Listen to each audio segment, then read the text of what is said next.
अध्यक्ष महोदय, आज हमारे यहाँ शिक्षा के मामले में असमानता बढ़ रही है।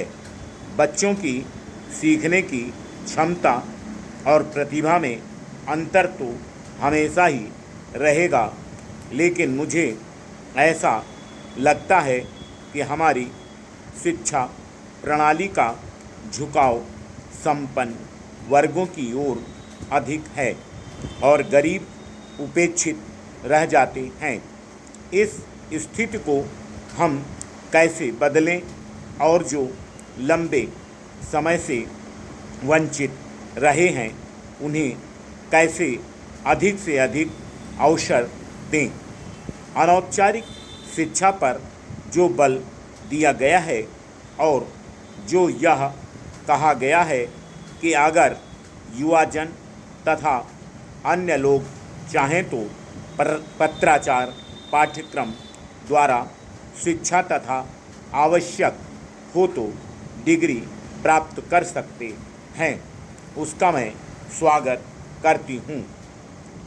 इस सम्मेलन से पहले कई कुलपतियों ने मुझे लिखा था कि वे क्या कर रहे हैं या उनके विचार से क्या किया जाना चाहिए। मैं उनके पत्रों के लिए उन्हें धन्यवाद देना चाहूँगी। उनमें से कुछ ने अच्छी शुरुआत की है। उदाहरण के लिए डॉक्टर साहब ने विस्तृत टिप्पणी भेजी है कि वह मद्रास में क्या कर रहे हैं और मुझे आशा है कि ये कार्यक्रम सफल होंगे। इनमें से अनेक कार्यक्रमों के सुझाव इस उद्देश्य के लिए स्थापित समितियों ने दिए हैं। जब छात्र तथा अन्य लोग मेरे पास आते हैं और कहते हैं कि अमुक या अमुक बात का सुझाव बहुत पहले दिया जा चुका है लेकिन कोई भी कार्यवाही नहीं की गई है, ऐसा क्यों, तो मुझे नहीं सूझता कि मैं उन्हें क्या उत्तर दूं। शायद आप सबके पास इन बातों का उत्तर है, मेरे पास नहीं, लेकिन अगर कुछ अच्छे सुझाव हैं जिन्हें कार्यान्वित किया जा सकता है तो मैं समझती हूँ कि उन्हें व्यावहारिक रूप देने में देरी नहीं की जानी चाहिए। हमें नए तरीकों तथा शिक्षा के क्षेत्र में रेडियो और टेलीविज़न की भूमिका पर भी विचार करना चाहिए।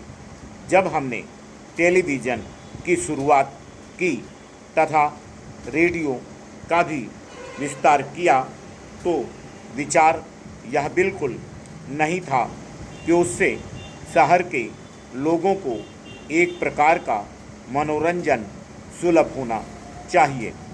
विचार निश्चय ही यह था कि मनोरंजन तो होना ही चाहिए, जो जीवन का एक महत्वपूर्ण अंग है, परंतु साथ ही कुल मिलाकर कार्यक्रम ऐसे होने चाहिए जिनसे जनता के सभी वर्गों को सरसता के साथ कुछ सीखने समझने का अवसर मिले। लेकिन हम उस लक्ष्य से दूर चले गए हैं और रेडियो तथा टीवी अलग अलग खानों में काम कर रहे हैं। शिक्षा भी एक अलग खाने में सक्रिय है और स्वास्थ्य भी ऐसी ही स्थिति में है, लेकिन ये सभी चीज़ें परस्पर संबद्ध हैं और हमको यह सीखना होगा। इन सब विषयों का शिक्षण एक संयुक्त कार्य है तथा वह जीव से विभिन्न नहीं है।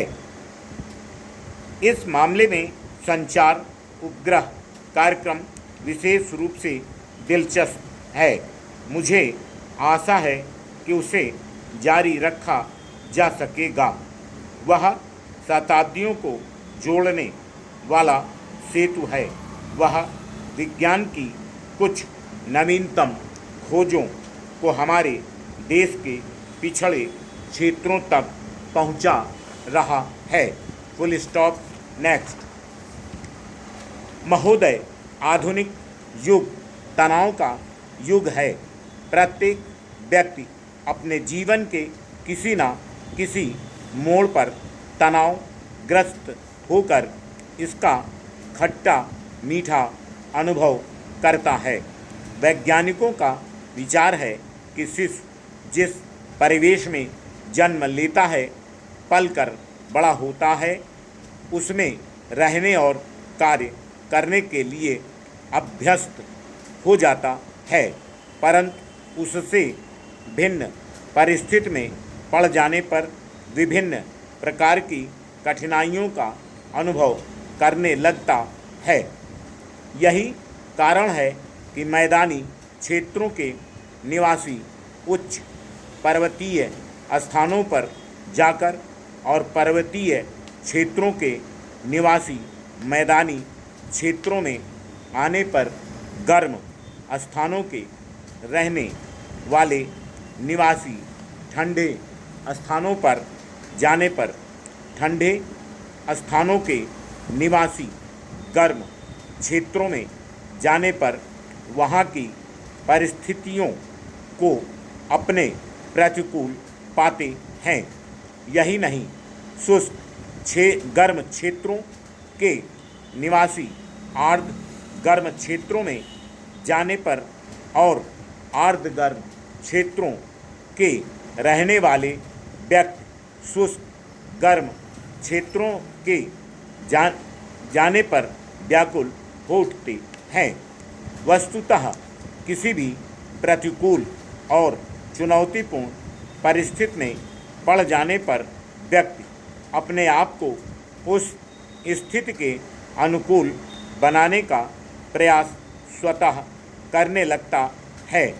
इस कारण उसके शरीर में कुछ अनुक्रियाएं होने लगती हैं।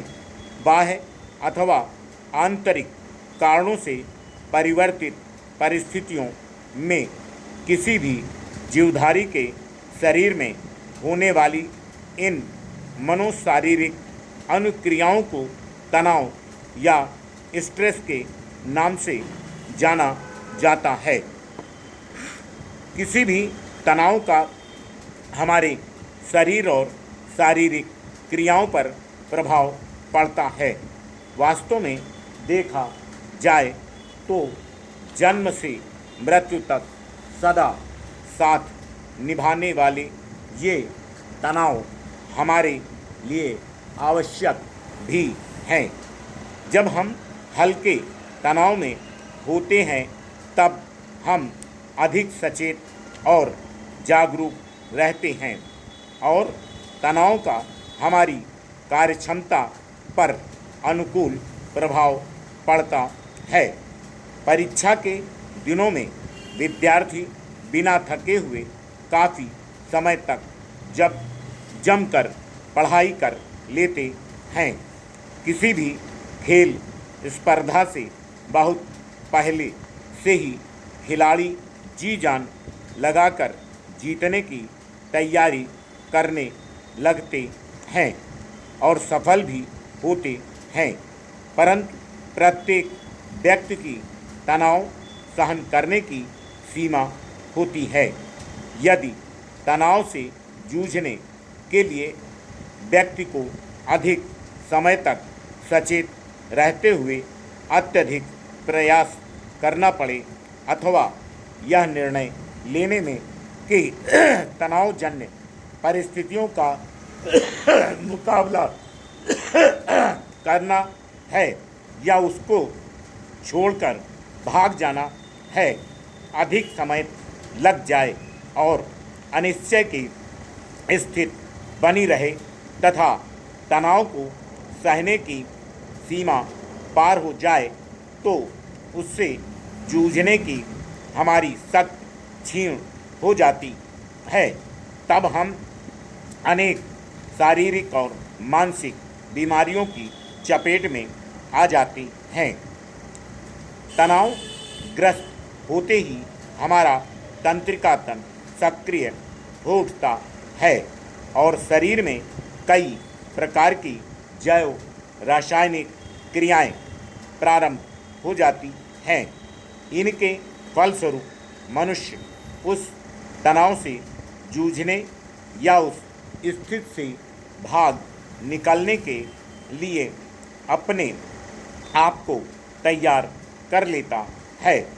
इन क्रियाओं का नियमन हमारा अनुकंपी और परानुकंपी तंत्रिका तंत्र करता है। अनुकंपी तंत्रिका तंत्र शरीर को परिस्थिति के अनुरूप आवश्यक कदम उठाने के लिए तैयार करती है। Full stop.